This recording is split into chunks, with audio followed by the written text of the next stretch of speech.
नमस्कार, आप सुन रहे हैं Shiv Shakti, the first love story in the universe, मेरे यानी संजू के साथ। पिछले एपिसोड में हमने सुना कि किस प्रकार बृहस्पति सती को सृष्टि में संतुलन के महत्व के बारे में समझाते हैं। तो आइए अब इस कहानी को आगे बढ़ाते हैं।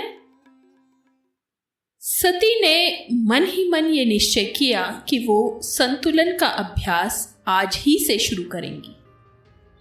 इसी उधेड़बुन में वो बृहस्पति के आश्रम से निकली। ढेरों सवाल थे मन में। सती ने अब तक किसी भी कष्ट या कुरूपता का सामना नहीं किया था।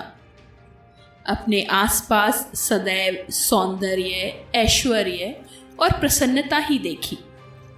इसलिए भयानक या रौद्र जैसी किसी भी वस्तु की कल्पना कर पाना उनके लिए संभव नहीं था। संतुलन किस लिए और कैसे कर पाऊंगी? सती का पूरा ध्यान केंद्रित था बस इसी बात पर, और कदम बस अपने आप बढ़े जा रहे थे। तभी सती जैसे किसी और दुनिया में पहुंच गई। अग्नि की भयानक ऊंची ऊंची उठती लपटें, कानों को चीर कर जाता वायु वेग, लाल रक्त की टपकती धाराएं, फटते हुए ज्वालामुखी, हाहाकार करते प्राणी, चारों ओर मृत्यु ही मृत्यु, सौंदर्य से कोसों दूर रौद्र, भयानक, पीड़ादायक। सती का सारा शरीर तप रहा था। धमनियों में जैसे रक्त नहीं अग्नि प्रवाहित हो रही थी, और मस्तिष्क पर मानो हिम पर्वत जम गया था। नहीं, रोको ये सब, रोको! सती जोर से चीख पड़ी। मुझे शांत होना होगा, मुझे एकांत चाहिए। ध्यान के लिए यही सोच एक घने वृक्ष की ओर चल दी, किंतु कुछ दूर चलते ही वो ठिठक कर रुक गई जब उन्होंने एक अपरिचित को अपने समक्ष आंखें बंद किए हुए गहरे ध्यान में बैठे हुए पाया। सती का मुंह खुला का खुला था और वो अपलक उन्हें देखे जा रही थी।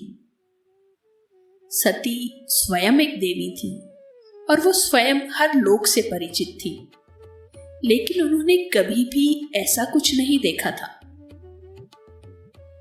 ना उनका कोई अंग हिल रहा था, ना ही श्वास चलती हुई प्रतीत हो रही थी। गहरे ध्यान में लीन उस अपरिचित में इतना प्रबल आकर्षण था कि सती स्वयं उनकी ओर एक चुंबक की तरह खींची चली जा रही थी। वो पालथी मारकर बैठे थे।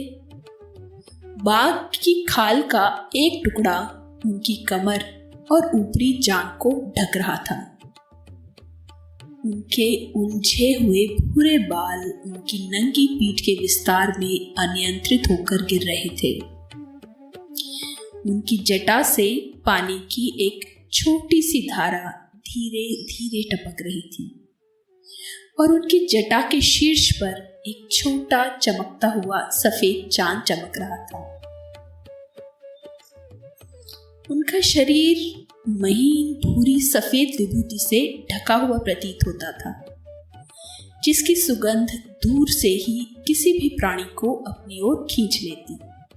कोई आभूषण नहीं था। गले में भयानक भुजंग लिपटे हुए थे। बेसुध होकर उनकी ओर बढ़ती सती का पैर अचानक किसी शिला से टकराया तो सती अपना नियंत्रण खो बैठी। वो नीचे गिरती, लेकिन तभी उन्हें ऐसा प्रतीत हुआ जैसे किसी ने उन्हें अपने आलिंगन में समा लिया है और बड़े ही प्रेम से संभाल लिया है। कोई भी तो नहीं था वहां उस अपरिचित के अलावा, और वो ना तो अपने स्थान से हिले थे और ना ही उन्होंने अपनी आंखें खोली थी। किंतु हर श्वास के साथ बाहर भीतर होती विभूति की सुगंध से सती समझ गई थी कि वो ऊर्जा उनकी ही थी। सती अब तक उस अपरिचित की उपस्थिति से इतनी उलझी हुई थी और आकर्षित थी कि उन्हें ये समझ नहीं आया था कि ये कौन है। किंतु अब उन्हें धीरे धीरे स्पष्ट हो गया था कि वो कोई और नहीं, स्वयं रुद्र है। सती घुटनों के बल बैठी और हाथ जोड़कर धीरे से कहा, मैं कभी आपसे नहीं मिली, किंतु ये अवश्य जानती हूं कि आप कौन हैं। कैसे नहीं जानूंगी भला? और ऐसा कौन होगा देवलोक में जो आपको नहीं जानेगा? आप रुद्र हैं, आप महादेव हैं। मेरा प्रणाम स्वीकार कीजिए महादेव।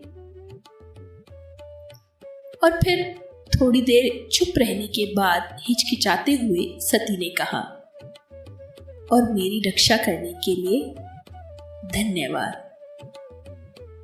अब मुझे आज्ञा दीजिए। इतना कहकर सती उठी और वहां से प्रस्थान कर लिया।